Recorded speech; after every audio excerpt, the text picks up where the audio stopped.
The COVID-19 pandemic has taught us that we can make a difference.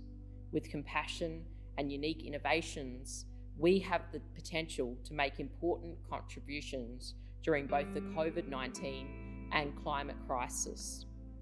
There is hope. We notice remarkable compassion towards each other in the early stages of the COVID-19 lockdown. Many governments acted in novel and powerful ways and made seemingly impossible decisions overnight. Many businesses have learned to commute by mouse rather than car or plane. Individuals have opened their hearts and homes and have prepared meals for exhausted frontline workers and soup kitchens for the poor. These styles of urgent compassion and innovation have been making a huge difference in the recovery and hope. Likewise, new expressions of compassion and innovation are desperately needed to face the constantly growing challenges of climate change. We are already seeing the movement of diseases and civil uprisings, wars and tsunamis of refugees being triggered by drought and rising waters. Unprecedented fires are already causing huge human flora and fauna disasters. Dramatic increases of deaths from air pollutions are being recorded.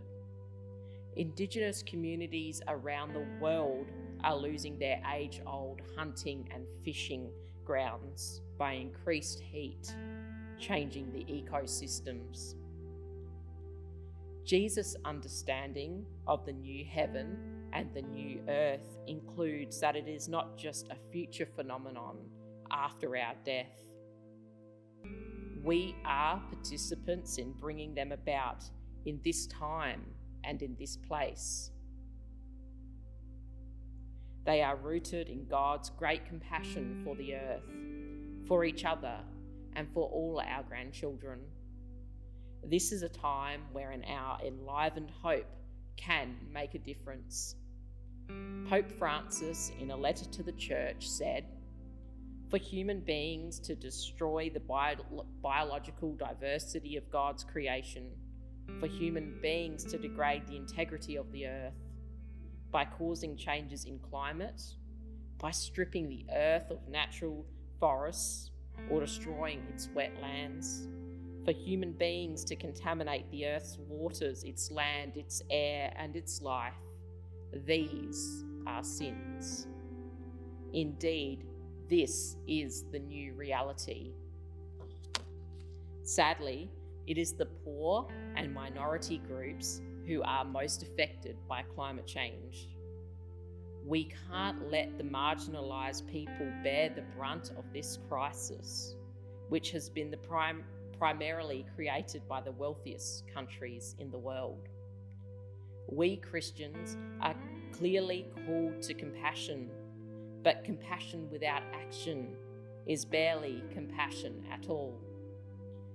We will need extraordinary compassion and innovation in the days ahead, for we know that we cannot continue with life as normal.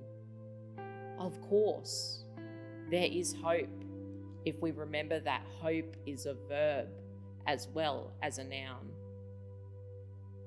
This is a strange crisis to have. It's a crisis rooted in human and systemic sickness.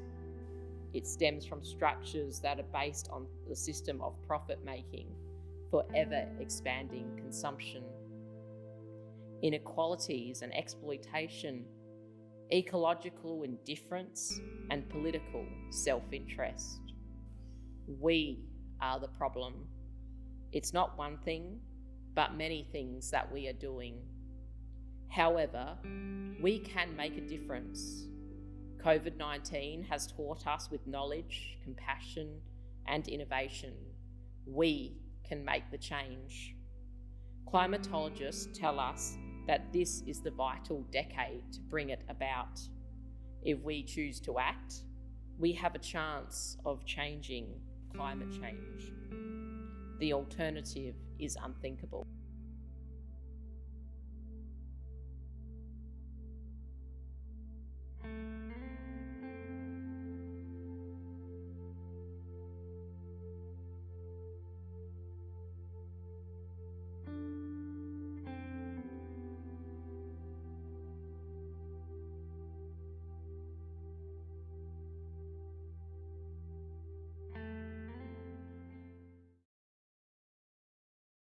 You are now encouraged to use these questions for group discussion.